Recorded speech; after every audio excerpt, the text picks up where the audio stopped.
Contestant number 5, Jack Sramek. How I quit smoking. How I quit smoking, Jack Sramek.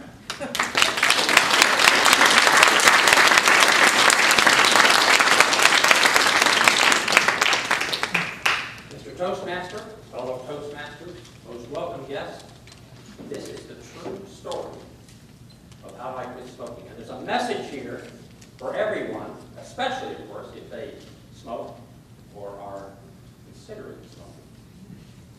You have to understand, when I was a little kid, knee-high to a duck, basically, smoking was cool. I mean, it was really cool. In fact, it was so cool, they ended up naming a brand Cool. Well, it seemed like everybody around me smoked. My mom smoked, lots of friends of the family smoked, movie stars smoked, everybody smoked. Then advertisements are all over the place. A man would walk a mile for a camel. And then there was the Marlboro man. And for you ladies, you've come a long way, baby. So it was only natural that we kind of imitated the adults. Okay? We observed a lot of interesting things that adults did with cigarettes. First of all, there was the dainty feminine grip. Then there was the manly grip. And then, of course, there was the multitasking grip.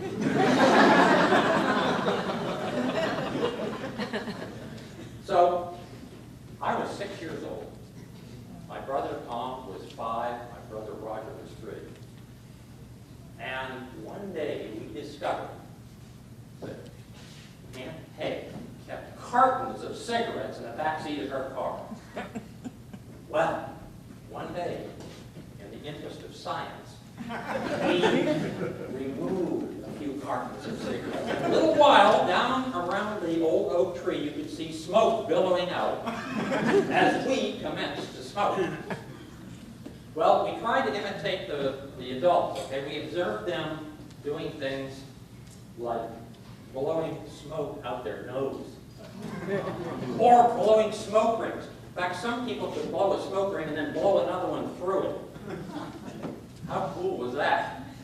Anyway, when we tried to inhale and blow it out our nose, we practically coughed our lungs out. So we decided that the better approach was just to light up, take a couple of puffs, throw it away. We could go through a carton of cigarettes in no time. Well, Aunt Peg finally discovered that there were some cigarettes missing. So there was a family inquisition held. There were the 3 of us boys, Mom and Dad gathered in the living room. The interrogation began.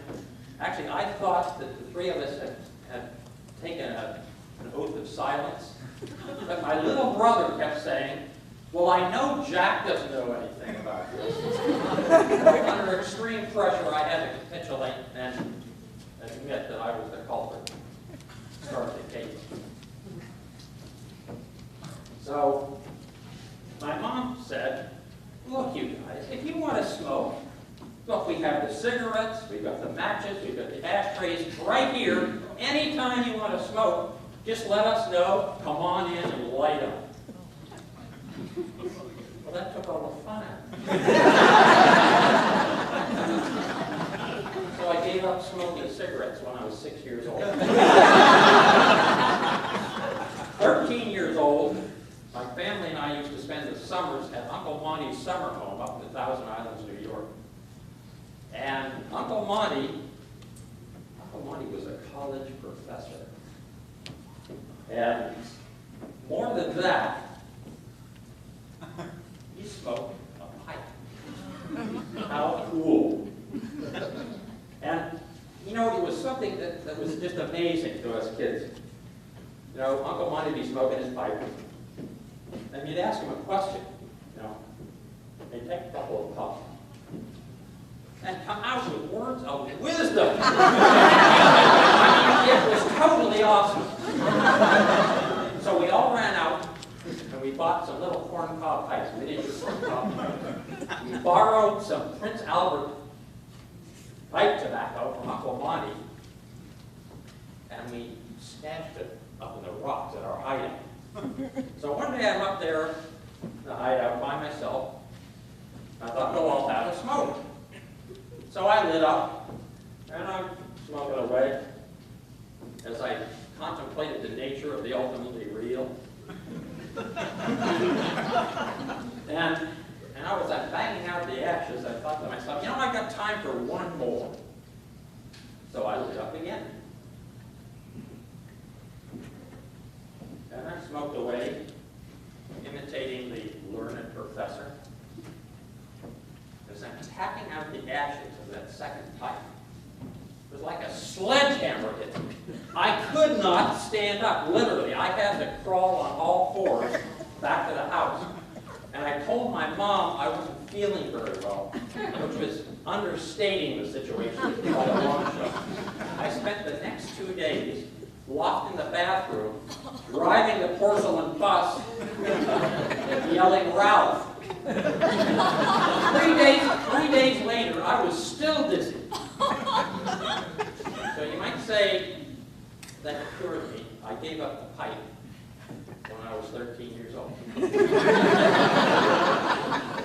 Now I'm a second lieutenant in the United States Marine Corps. And the cool thing then, for us young lieutenants, we're a little stogie. You get struck in front of the troops and look mean and tough and cool. One night we're out on a night attack crawl. And one of the things about a night crawl is you spend a lot of time lying around waiting. Right? So there we are, all lying out in the bushes, looking up at the stars. It's a beautiful night in Virginia. And somebody passed out cigars. Well, I'm lying there, looking up at the stars with the juice running down my throat. And all of a sudden, that dizzy feeling hit me again, like the pipe. So I gave up smoking cigars at age 22. I learned something from these experiences that I want to pass on. And that is, listen to your body. Listen to your body. It will give you the right answers. Go ye forth and do likewise.